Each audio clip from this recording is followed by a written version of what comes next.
binyahin na po papunta ng Sandigan Bayan. Inaresto na. Inaresto. Sumuko naman siya, no ha?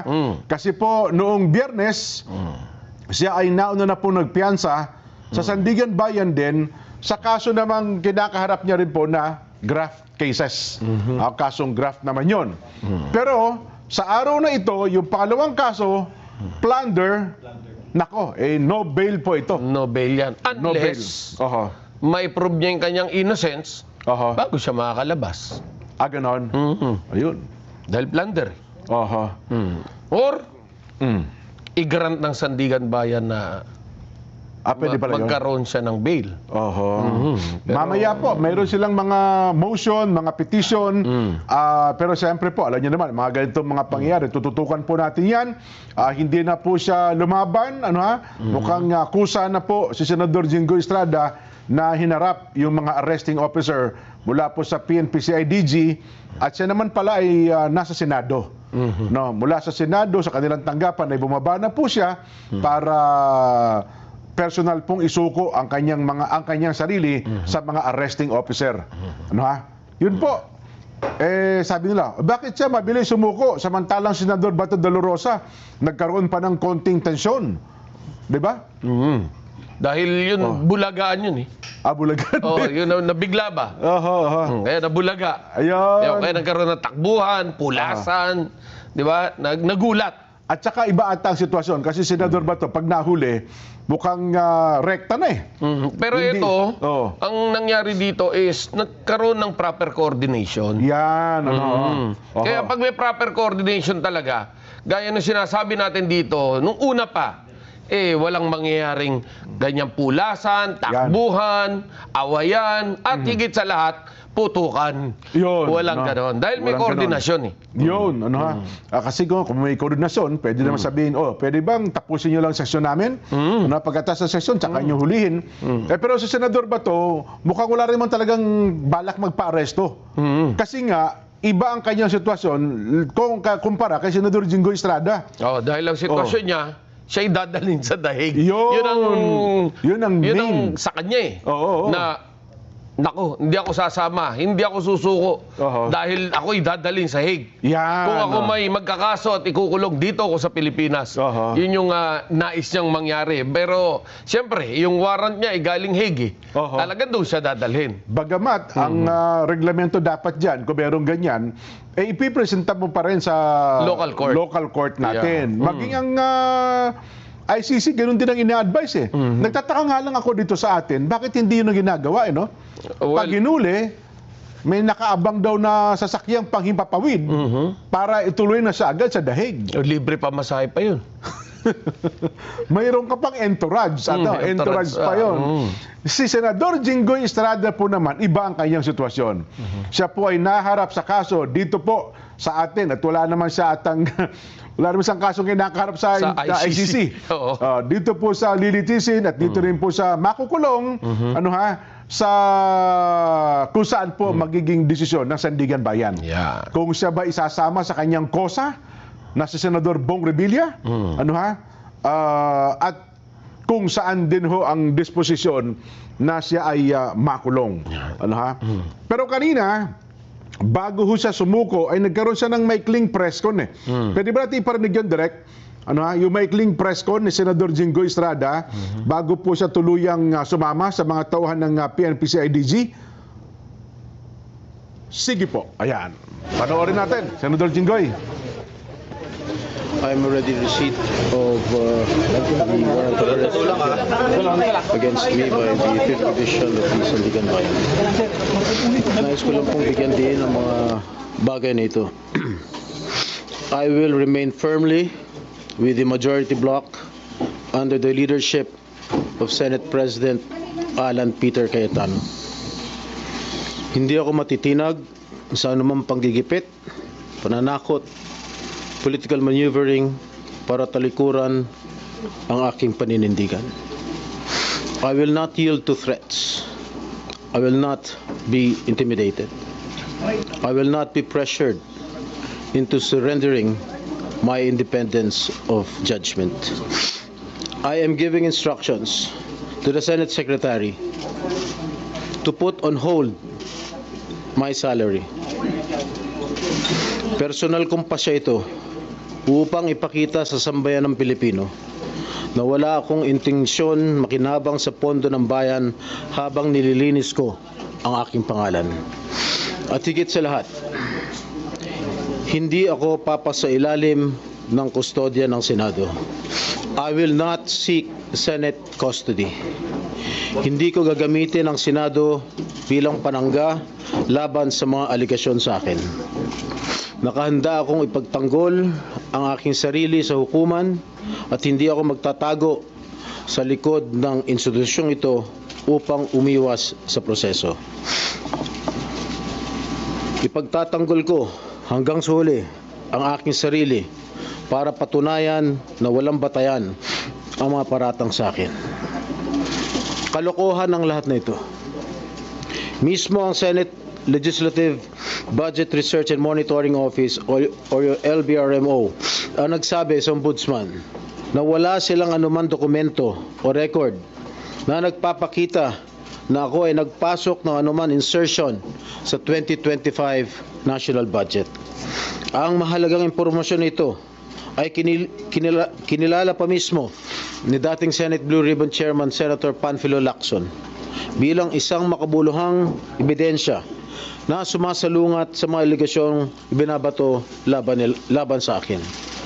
So how can the Office of the Ombudsman file a plunder case against me when I am not even alleged to be part of or the mastermind of the supposed scheme? Wala po akong kinalaman dyan. Ngayon ko lang po isa sa publiko ito. Maraming beses po ako inalok na talikuran ang independent majority block kapalit ang pagbabasura sa aking kaso. Ngunit, hindi ko po ito tinanggap. Mas nanaig ang paninindigan ko na ako'y manatili sa hanay ng mga kasamahan ko sa independent majority block. I stand my ground. Ngayon kung tatanungin niyo kung sino sila, abangan ninyo ang susunod na kabanata. I stand my ground because what is at stake here goes far beyond my personal circumstances. What is at stake here is the independence of the Senate. This institution must never become vulnerable to external pressure. It must remain free from political coercion, free from undue influence, and free from any scheme designed to weaken its constitutional role as a co-equal and independent branch of government. If this is the price I must pay for the decisions I have made and the principles I have chosen to uphold, then I am prepared to face the consequences, however difficult they may be, especially for my family. I will not be broken by accusations, nor will I yield to political pressure. I will meet these charges head on, defend my honor through due process, and place my faith in the truth. I will be proceeding now to the CIDG to voluntarily surrender myself. Maraming salamat po. Okay na? No more question, guys. Pati ang pupunta na sila sa CIDG.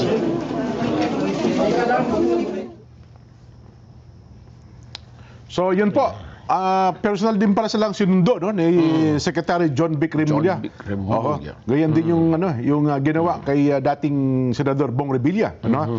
Pero ikaw Kuya Ben, matanong personal, ito kaya ay magpapahina sa paninindigan ng 13 senador na kasama sa majority group ni Senador Jingo Estrada? Well, of course, itong pressure na ito, itong pressure chilling na ito. effect din yan kahit paano. Sabi mo man na buuan loob nung mga kasama sa 13, eh may chilling effect yan. Sinampulan eh. Diba? O ngayon, na parang sinabing seryoso kami, ha? Oo, dito naman makikita yung paninindigan ng prinsipyo nung natitirang ilan ba? Labing-isa na lang. Labing-isa, wala pa ba Bato? si Bato, labing-isa. Jinggoy, So makikita natin kung ano yung paninindigan. Well, merong makikita sa social media, sinasabi kasi na kapag lumabas pa yung warrant, no, dahil ang sinasabi rito, aasahan pa raw yung warrant tama, kay oo. Senator Joel Villanueva at may isa pa na hindi pinapangalanan, wherein ang sinasabi nga nila, malamang siya dating Senate President Chis Escudero din yun. Yan, opo. Well, kung sakali mang lumabas yung warrant nila at maging siyam na lang, ang sinasabi nga naman nitong mga netizen natin, majority na raw yung minority. Well, mukhang mali po ata yung... Iba yung rules ng Senado kasi. Iba yung rules ng Senado. Ang rules ng Senado is, ilan yung total senator, at yun yung pagbabasihan kung mayorya ka o minorya. Yes. So, sukdo lang maging isa na lang. At si Alan Peter Cayetano na lang matitira. Na nakalaya, halimbawa lang. Hanggang hindi nagiging 13. At hanggang nakaluklok bilang senador. Yung 13, abay hindi mo pwede sabing mayorya sila unless na matanggal na bilang senador yung mga nakulong, no? At ang mangyari ang mabawasan talaga bilang, bilang na talagang sinasabing ang senador lang ng ating bansa ay 13, abay di majority yung 7, di ba? Pero malabo mangyari sa ngayon yun. Malabo mangyari. So, wag ho tayong magpapaniwala dito po sa mga nababasa natin dahil yan po yung rules ng Senado. Well, alam naman natin, hindi yan, 13, nawala yung bato, nakulong yung jinggoy, halimbawa. So magiging bilang mo, siyam na lang. 11. So 11-11, edi kulang. Maliban ng lumipat mula sa majority, ang dalawa. Basta't kailangang maka-13. Yan, opo. Kahit hindi sila present. Kasi ganun po mangyayari. Pero meron kasing senaryo nakikita rin, paano daw kung magdeklara siya na na chairmanship vacant. Di ba? Kasi pwede, kasi dati ito, di ba, nung kay Senador Joel, nung kay dati SP Soto, nagdeklara siya ng all position vacant Isinama pati Senate President. Isa ata sa agenda noon ay ideklara lang na vacant yung mga chairman ng bawat komite. Pero siyempre, debate yan. Magdidebate lang. Medyo matagal na proseso pa rin yun. Ang sinasabi nga natin dito, sa mga nakikita nating sitwasyon ngayon, hindi malabong magkaroon talaga ng legislative crisis dito sa mga nangyayaring ito. Dahil nakita naman natin yung walkout na yun. No? Isa na yun, no? Simula na yun. Yung pagpasok sa Senado na nagkaroon naman ng putukan. Okay? Yung pagpasok sa Senado, nagkaroon ng arestuhan. So, nakikita na natin na talagang magulo na yung sitwasyon. At ang inaasahan ng taong bayan ngayon yung, di ba, noon kapag may nangyayari sa Senado, titigil, huhupa, uunahin muna yun sa taong bayan. Bago magkaroon ng panibagong problema, makikita mo na meron nang nagawa para sa taong bayan. Pero sa ngayon, wala Mukhang wala, no? Mukhang wala. Kasi ngayon ay talagang dito siya nakafocus, ang mga mababatas natin. Well, ako naman sa tingin ko, sa pangyayari ito, baka lalo pa maging matibay, Kuya Benny, yung 13. Yes, dahil wala na Kumbaga, nandun na yung spotlight pero kung pinatining nila to, pinatahimik ng konti, at bago ginapang isa-isa't kausapin, ganun kasi ang Senado noon, iniisa-isa yan. Kausapin, paliwanagan.